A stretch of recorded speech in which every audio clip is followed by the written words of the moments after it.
오늘 이 시간 우리에게 주시는 하나님의 말씀 받들어 읽습니다. 하나님의 말씀은 누가복음 11장 5절에서 13절까지입니다. 제가 가지고 있는 성경책은 신약 성서 111면입니다. 누가복음 11장 5절에서 13절까지의 말씀, 이 말씀을 읽을 때에 하나님의 계시의 영이 우리 가운데 충만하기를 간절히 기원합니다. 다 찾으신 줄 알고 제가 받들었습니다. 또 이르시되 너희 중에 누가 벗이 있는데 밤중에 그에 가서 말하기를 벗이여 떡 세 덩어리를 내게 구워달라. 내 벗이 여인 중에 내게 왔으나 내가 먹일 것이 없노라 하면 그가 안에서 대답하여 이르되 나를 괴롭게 하지 말라. 문이 이미 닫혔고 아이들이 나와 함께 침실에 누웠으니 일어나 내게 줄 수가 없노라 하겠느냐. 내가 너에게 말하노니 비록 벗됨으로 인하여서는 일어나서 주지 아니할지라도 그 간청함을 인하여 일어나 그 욕구대로 주리라. 내가 또 너에게 이르노니 구하라 그러면 너에게 주실 것이요 찾으라 그러면 찾아낼 것이요 문을 두드리라 그러면 너희에게 열릴 것이니 구하는 이마다 받을 것이요 찾는 이는 찾아낼 것이요 두드리는 이에게는 열릴 것이니라. 너희 중에 아버지 된 자로서 누가 아들이 생선을 달라 하는데 생선 대신에 뱀을 주며 알을 달라 하는데 전갈을 주겠느냐. 너희가 악할지라도 좋은 것을 자식에게 줄 알거든 하물며 너희 하늘 아버지께서 구하는 자에게 성령을 주시지 않겠느냐 하시니라. 아멘. 우리 하나님, 크신 하나님, 능력의 하나님이 여러분들을 날마다 인도하시기를 주의 이름으로 기원합니다. 할렐루야. 1868년도에 태어나서 짧은 생이지만 42년 동안 일본의 사상가로 또 기독교의 신학자로 개신교 교회를 이끌어왔던 우찌무라 간조라고 하는 분이 계십니다. 이분이 일본에 심한 가뭄이 들어서 비가 오지 않자 아들을 불렀습니다. 우찌무라 간조 선생이 아들을 불러서 아들아 우리가 나라를 위해서 같이 기도하자. 지금 나라에 비가 오지 않으니 많은 사람들이 어려움을 당하고 있는데 우리가 같이 기도했으면 좋겠다 그랬어요. 그래서 가뭄이 극심한 이 땅에 비를 내려 주십시오. 하나님 비를 내려 주실 줄 믿습니다. 이렇게 기도를 하고 아멘으로 기도를 마쳤습니다. 그런데 아들이 그 다음에 학교를 가려고 문을 탁 열었는데 해가 쨍쨍하게 내렸잖아요. 그런데도 아들이 아버지에게 뭐라 하냐. 아버지 저에게 우산을 좀 주십시오 그러는 거예요. 그랬더니 우찌무라 간조 선생님이 뭐라 그러냐면은 아니 지금 해가 이렇게 쨍쨍하고 날이 멀쩡한데 무슨 우산을 찾고 그래. 빨리 학교 가라고. 그랬더니 아들이 아버지에게 뭐라 그러냐면은 아버지 그러면 조금 전에 아버지께서 기도하신 것은 뭡니까? 아버지께서 하나님 이 땅에 비를 내려주실 줄 믿습니다 그렇게 기도를 했는데 그 믿음대로 나는 우산을 가지고 가려고 그러는데 왜 아버지는 우산도 가지고 가지 말라고 그렇게 말씀하십니까? 그럼 그때 기도한 거하고 지금하고는 다릅니까? 그 말을 듣는 순간에 우찌무라라고 하는 분이 회개를 하였습니다. 그렇구나. 아들은 맑은 하늘이지만 믿음으로 기도하였고 그러나 나는 기도를 하였지만 받은 줄을 믿지 못하고 하였구나. 믿고 구하면 주시리라 말씀했는데 내가 그 믿음이 없었구나. 그래서 회개하게 되었습니다. 우찌무라 간조의 신앙과 아들의 신앙은 달랐습니다. 우찌무라의 신앙은 미래의 비가 오리라는 막연한 신앙이었지만은 그러나 아들의 신앙은 어떤 신앙이었느냐? 현실적인 신앙이었어요. 확고한 신앙이었어요. 지금의 신앙입니다. 지금 믿고 기도하니 이루어졌다 하는 이 신앙을 가지고 있었습니다. 사랑하는 성도 여러분, 저와 여러분은 어떤 신앙을 가지고 기도하고 있습니까? 우리의 기도는 현재적이고도 받을 줄로 믿는 그런 확신하는 신앙을 가지고 기도하고 있습니까? 아니면 우리는 하나의 습관으로 때가 되니까 하고 기도 제목이 있으니까 하고 그렇게 기도하는 사람들입니까? 예수님은 마가복음 11장 24절에서 믿음의 기도는 응답이 있다 분명하게 말씀하여 줍니다. 그러므로 내가 너에게 말하노니 무엇이든지 기도하고 구하는 것은 받을 줄로 믿으라. 그리하면 너희에게 그대로 되리라 하소서. 받은 줄로 믿으라. 그리하면 그대로 되리라. 야고보서 5장 15절 말씀을 보면 야고보 사도는 믿음의 기도는 병든 자를 고치게 하며 죄를 범한 자를 사하게 하는 능력이 있다 그랬어요. 믿음의 기도는 병든 자를 구원하리니 주께서 그를 일으키시리라. 혹시 죄를 범하였을지라도 사하심을 받으리라. 아멘. 할렐루야. 주님의 자녀가 된 저와 여러분은 믿음으로 기도해야 합니다. 믿음의 기도는 인생의 위기와 절망을 바꾸어서 희망을 보게 하기 때문입니다. 믿음의 기도는 하늘 보좌를 움직여서 시련을 이기게 하고 믿음의 기도는 하나님의 도움의 손길이 항상 함께 하셔서 기적을 일으키게 하는 경험을 만들어 가기 때문입니다. 우리가 아무리 기도하여도 응답이 없다면 우리의 기도가 믿음으로 드리는 기도인지 아니면 습관적으로 하는 기도인지 생각해 보아야 합니다. 응답해 주실 줄 믿고 확신하는 기도에는 응답이 있지만 그러나 믿지 못하고 기도하는 기도에는 응답이 없습니다. 응답받을 수 없는 기도는 죄를 그냥 가지고 드리는 기도입니다. 의식적으로 드리는 기도입니다. 의심하면서 드리는 기도입니다. 싸우면서 하는 기도입니다. 말씀에 기울이지 않고 말씀 따라 기도하지 않았기 때문입니다. 기도의 응답이 없다면 그 기도는 정력을 구하고 용서하지 못하면서 기도하고 욕심을 가지고 기도하고 화를 내면서 기도하고 습관적으로 기도하고 믿음 없이 기도하였기 때문입니다. 우리의 기도가 이랬다면 회개해야 돼요. 저와 여러분의 기도가 믿음 없이 했다면 회개해야 합니다. 우리의 기도가 이런 기도였다면 하나님이 들어주시지 않기 때문입니다. 믿음으로 드리는 기도에는 반드시 응답이 있다는 확신을 가지고 날마다 쉬지 않고 간절한 마음으로 기도하는 저와 여러분이 되기를 주님의 이름으로 기원합니다. 오늘 말씀은 예수님께서 기도에 대해 들려주시는 예화입니다. 한밤중에 친구가 찾아와서는 오늘 말씀에는 떡을 좀 달라 그렇게 표현하고 있는데 표준 세번역에는 빵을 달라 그렇게 합니다. 유대인들은 빵을 먹기 때문에 빵을 3덩이를 좀 달라 그렇게 부탁을 했습니다. 왜냐하면 그의 친구가 여행 중에 찾아왔는데 그에게 내놓을 것이 아무것도 없었기 때문입니다.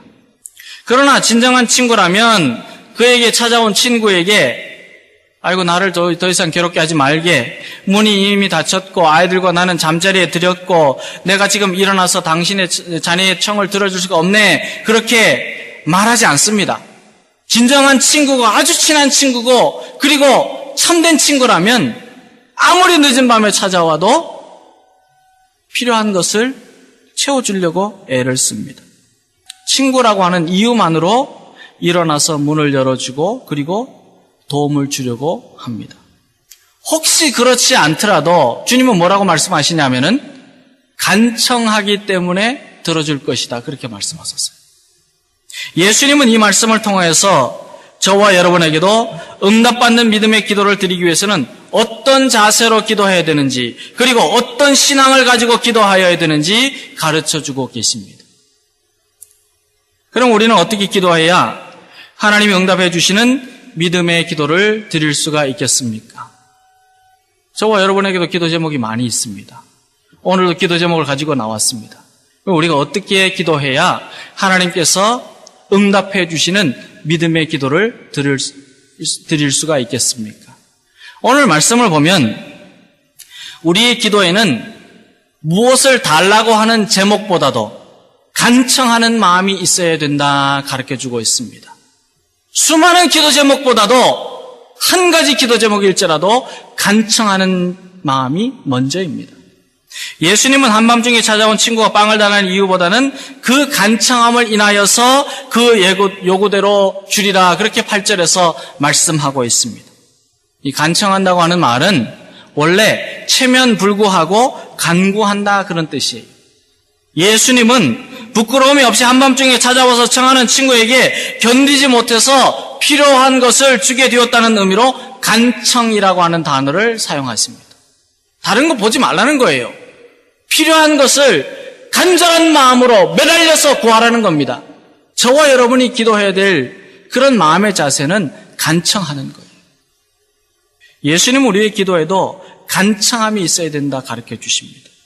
사랑하는 여러분, 우리의 기도에는 문구의 화려함이나 많은 문장으로 드리는 내용이 아닙니다. 어떤 상황 속에서도 믿음을 잃지 않는 간절함이 있어야 합니다. 하나님 우리의 기도 제목을 보시기 전에 얼마나 우리가 간절한 마음으로 매달리는가, 기도하는가, 그것을 먼저 찾고 계시기 때문입니다. 에브라임 사람 엘가나에게는 두 아내가 있었습니다. 한 사람은 분인나라고 하는 여인이었는데 그에게는 자식이 있었어요. 그런데 다른 아내인 한나에게는 자녀가 없었습니다. 그러나 분인나는 엘가나가 한나를 더 사랑하는 이유 하나만 가지고 한나를 얼마나 괴롭혔는지 모릅니다. 구박을 하였습니다. 몹시 구박을 하였습니다. 한나는 이 일로 마음이 너무나도 괴로워서 사무엘상 1장 11절 이하에 보면은 하나님께 통곡하면서 기도를 합니다. 서원하여 이르되 만군의 여호와여 만일 주의 여종의 고통을 돌아보시고 나를 기억하사 주의 여종을 잊지 아니하시고 주의 여종에게 아들을 주시면 내가 그의 평생에 그를 여호와께 드리고 삭도를 그의 머리에 대지 아니하겠나이다. 얼마나 고통스러웠는지, 괴로웠는지, 억울했는지, 속상했는지, 그러나 하나님이 들어주시고 하나님이 나를 기억해 주신다고 하는 이 믿음을 가지고 간절함으로 여호와께 아뢰옵니다. 하나님은 한나의 간절한 기도를 들으시고 그를 생각하여 주셨으며 아들을 가지게 하여 주셨습니다. 때가 이르러 아들을 낳았습니다. 이름을 사무엘이라 부르게 하셨습니다. 사무엘은 내가 여호와께 그를 구하였다 하는 뜻입니다. 구하였더니, 간절한 마음으로 기도하였더니. 사랑하는 여러분, 우리의 간청하는 기도는 가정의 문제를 해결하고 인간 관계를 회복하고 슬픔과 고통을 몰아내는 은혜를 누리게 합니다. 우리의 간청하는 기도는 생명을 잉태하는 기적을 가져오게 합니다. 우리의 간절한 기도는 영생을 얻게 하는 구원의 길로 인도합니다. 예수님은 간청하는 기도에 응답이 있다 8절에서 말씀합니다. 여러분은 오늘 어떤 기도 제목을 가지고 왔습니까? 그러나 여러분이 가장 먼저 그리고 가장 깊이 해야 할 기도의 방법은 하나님께 간절한 마음으로 매달려서 주님만 바라보고 이루어 주실 줄 믿고 기도하는, 간청하는 기도입니다. 저와 여러분은 하나님을 향하여 간절한 마음으로 기도하는 사람들이 되어서 응답받는 기도자들, 믿음의 기도자들이 다 되기를 주님의 이름으로 기원합니다. 우리의 기도가 확실한 응답을 받기 위해서는 누구에게 기도하느냐 하는 것이 중요합니다. 누가복음 11장을 보면은 예수님께서 가르쳐 주시는 기도로 시작을 합니다. 예수님께서 말씀하시기를 2절 말씀입니다. 누가복음 11장 2절입니다. 너희는 기도할 때 이렇게 하라. 아버지여. 그랬어요. 아버지여. 우리의 기도는 아버지 하나님께 드립니다. 다른 그 어느 것에 드리지 않습니다. 우리 아버지가 되시는 하나님께 기도합니다. 천지의 창조주가 되시는 아버지 하나님, 모든 만물을 다스리시고 주관하시는 아버지 하나님, 우리의 방패가 되시고 산성이 되시고 구원이 되시는 아버지 하나님께 우리의 기도를 올려드립니다. 이 세상에서 가장 아름다운 영어 단어가 무엇인지 아십니까? 얼마 전에 세상을 떠나신 황수관 박사께서 강연을 하는 중에 이야기를 했어요. 세상에서 가장 아름다운 영어 단어는 1위가 어머니예요. mother, 어머니. 2위는 뭐냐면 아버지가 아니에요. 2위는 passion이에요. 열정. 3위가 뭐냐 하면은 3위는 세 번째는 smile, 미소, 웃음. 그러면은 4위가 뭘까? 아버지 아니에요. love. 아버지라고 하는 그 단어가 가장 아름다운 단어의 5위 안에도 못 들어간답니다. 미안하지만 72 안에도 못 들어간대요. 아버지라고 하는 단어는. 요즘 세태를 반영이라도 하듯이 아버지라는 단어에는 아름답다 하는 이름이 붙여지지 않습니다.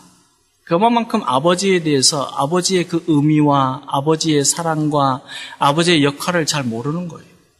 그러나 비록 세상에서는 아버지에 대한 사랑을 올바르게 알지 못하고 평가하지도 못할지라도 아버지에게는 어머니와 비교할 수 없는 또 다른 깊은 사랑, 애타는 사랑, 변함없는 사랑, 결코 포기하지 않는 사랑이 있습니다.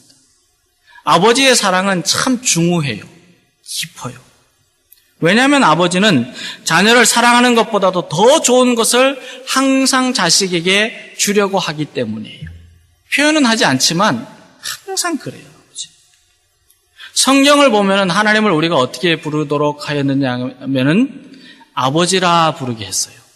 아버지 하나님. 우리가 탕자처럼 방황하고 배반하고 속을 썩여도 아버지 하나님은 언제나 우리에게 새 옷을 입혀주시고 구하는 아들에게 좋은 것을 주시는 분이기 때문입니다. 그래서 아버지 하나님이라 부르게 했어요. 예수님은 아버지 하나님이 이 세상 만물보다도 크신 분이라 요한복음 10장 29절에서 말씀하여 주십니다.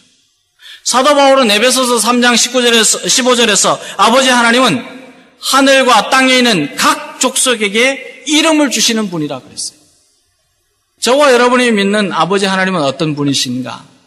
우리를 보호하시고 지켜주시고 인도하여 주시고 사랑하여 주시고 우리의 삶을 주관하시고 우리의 모든 형편을 다 아시고 우리의 이름을 아시고 불러주시고 우리 주님께서 뭐라 그러셨냐면 우리의 머리털까지도 세신 바 되었다 그랬어요. 다 알고 필요한 것들을 채워주시는 분이 아버지 하나님이십니다. 다윗은 사울 왕의 추격을 받으면서 밖으로는 죽음의 공포로 떨고 있었습니다. 근데 그 마음은 어땠느냐? 마음에 두려움이 가득했어요. 내가 어떻게 살까? 내가 죽지는 않을까? 그런 두려움이 가득할 때에도 그는 한 가지 잊어버리지 않는 것이 있었어요. 아버지 하나님은 나를 도우신다. 아버지 하나님은 나를 도우신다. 나의 아버지는 하나님이시다. 시편 17편에 보면은 그는 이렇게 고백을 합니다. 하나님 아버지께서 나를 보호하시니 내가 주께로 피하나이다. 주께로 피하나이다. 하나님의 자녀는 아버지 하나님을 찾아야 합니다. 하나님을 믿는다고 하면서 어려운 일을 당하면 이곳저곳 따라다녀서는 아니 된다는 말입니다. 한국에도 보면은 우리 조국에 정치를 하고 선거가 되면 예수 믿는다고 하고 직분자라고 하는데요. 내가 선거에 되겠느냐 말겠느냐 그러면서 어디 가느냐 하면 미안한 얘기지만 전 보러 가요. 그런 일이 신문지상에 나와요. 우리가 믿고 따르고 바라보아야 될 분이 누구냐? 우리가 기도해야 될 분이 누구냐? 간구해야 될 대상이 누구냐? 아버지 하나님이십니다. 할렐루야. 아버지 하나님께서 우리를 너무도 잘 아셔서 언제나 변함없는 사랑으로 돌봐주시기 때문입니다. 우리가 아버지 하나님께로 나아가 기도하면 풍성한 생명으로 충만하게 축복하여 주시기 때문입니다. 가장 좋은 것으로 가득하게 채워주시는 응답의 축복이 있기 때문입니다. 사랑하는 여러분, 우리가 기도할 때 아버지 하나님을 향하여 기도하는 이유가 여기에 있습니다. 저와 여러분은 날마다 기도하며 전능하신 아버지 하나님, 구주가 되시는 아버지 하나님, 항상 좋은 것을 주시는 아버지 하나님, 언제나 변함없는 사랑으로 일용할 양식을 공급해 주시는 아버지 하나님, 생명을 주시는 아버지 하나님을 부르며 기도하는 성도들이 되어서 언제나 풍성한 응답으로 넘쳐나게 되기를 주님의 이름으로 기원합니다. 우리의 기도의 응답은 무엇인가? 오늘 주님은 말씀하시기를 성령님이다 그렇게 가르쳐 주세요. 성도들은 성령님의 인도하심을 받는 삶이 되어야 합니다. 성령의 능력을 받으면 사도 바울은 갈라디아서를 통하여서 우리에게 전하여 줍니다. 우리의 모든 음행과 더러움과 방탕과 우상 숭배와 마술과 원수 맺음과 다툼과 시기와 분냄과 분쟁과 분열과 파당과 질투와 술 취함과 흥청망청 먹고 마시는 노름과 그와 같은 육체의 일을 다 이겨낼 수 있다 말씀하여 줍니다. 성령에게는 능력이 있기 때문입니다. 우리가 성령의 능력을 받으면 사랑과 기쁨과 화평과 인내와 친절과 선함과 신실과 온유와 절제의 성령의 열매를 풍성하게 맺게 됩니다. 성령의 열매가 무엇입니까? 사랑하는 일 아닙니까? 하나 되는 일 아닙니까? 함께 기뻐하는 일 아닙니까? 역경과 고통 속에서도 즐거워할 줄 알고 감사할 줄 아는 힘이 어디에서 나오겠습니까? 여러분, 아무리 여러분의 힘을 가지고 감사하려고 해도 안 돼요.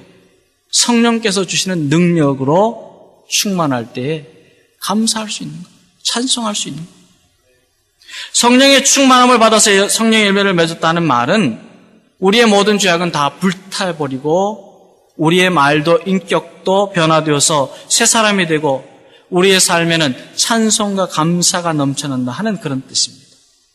사랑하는 성도 여러분, 우리가 간청하는 마음으로 아버지 하나님을 향하여서 뜨겁게 기도하면 우리는 성령으로 충만하게 될 줄 믿습니다.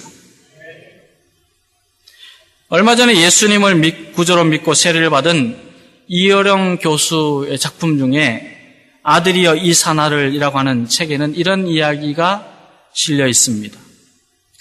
옛날 어느 시골에 수염을 길게 가꾸고 다니는 할아버지 한 분이 계셨습니다. 아주 멋있어요. 길게 쭉 내려와요.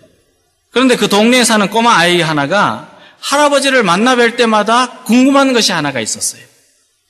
할아버지는 저렇게 멋진 수염을 기르시고 다니시는데 저 수염을 주무실 때 이불 안에 넣고 주무실까, 수염을 이불 밖에 내놓고 주무실까 궁금했어요. 그래서 할아버지께 여쭤봤어요.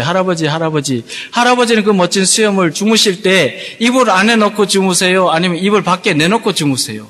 그랬더니 할아버지가 나 그거 생각 못했는데 내가 대답하기가 참 어렵구나. 오늘 밤에 내가 잠을 자면서 내가 수염을 이불 안에 넣고 자는지 이불 밖에 내놓고 자는지 알아보고 내일 알려줄게. 그리고는 집에 가서 주무시는데 그날 밤에 잠을 한숨도 못 주무셨어요. 왜 그랬냐? 이거를 내가 이불 안에 넣고 잤는지 이불 밖에 내놓고 잤는지 모르니까 계속 안에 넣었다가 밖에 냈다가 그러다가 그만 밤이 다 샌 거예요. 30년 동안 달고 다니는 수염이었지만은 수염의 위치를 알지 못했습니다. 이 저자는 예수님을 믿는 신앙생활을 하면서도 수염을 기른 할아버지처럼 저와 여러분이 그렇게 살아오지는 않았는가 오늘 물어보고 있습니다. 비록 수염은 붙어 있지만 그것에 대한 구체적인 인식을 하지 못하고 살아왔던 할아버지나 분명한 구원을 받았지만 언제 구원받았는지 모르고 구원받은 자로서의 신앙생활을 하지 못하는 신앙인으로 살지는 않은가 물어보고 있다는 말이에요. 사랑하는 여러분, 우리가 아무리 열심히 기도하고 많이 기도해도 성령을 맺지 못하면 성령의 열매로 충만하지 아니하면 수염만 기르고 그 수염을 어떻게 해야 하는지 모르는 할아버지처럼 되고 맙니다. 우리는 그리스도인이 어떻게 살아야 되는지 참으로 깨닫고 성령으로 충만하여 주님의 영광을 돌리는 삶이 되지 않으면 어리석은 신앙인, 연수만 자랑하는 그런 신앙인이 되고 맙니다. 여러분은 기도하면서 성령으로 충만하도록 더욱 힘쓰기를 바랍니다. 기도할 때마다 성령님 내 속에 임재하여 주시옵소서. 성령님 사모합니다. 성령님이 함께 하시면 능력으로 승리할 수 있습니다. 주님, 이 시간 성령으로 충만하여 성령의 열매를 맺기를 원합니다. 날마다 시간마다 기도하는 여러분 되기를 바랍니다. 너희가 악할지라도 좋은 것을 자식에게 줄 알거든 하물며 너희 아버지께서 구하는 자들에게 성령을 주시지 않겠느냐 하시니라.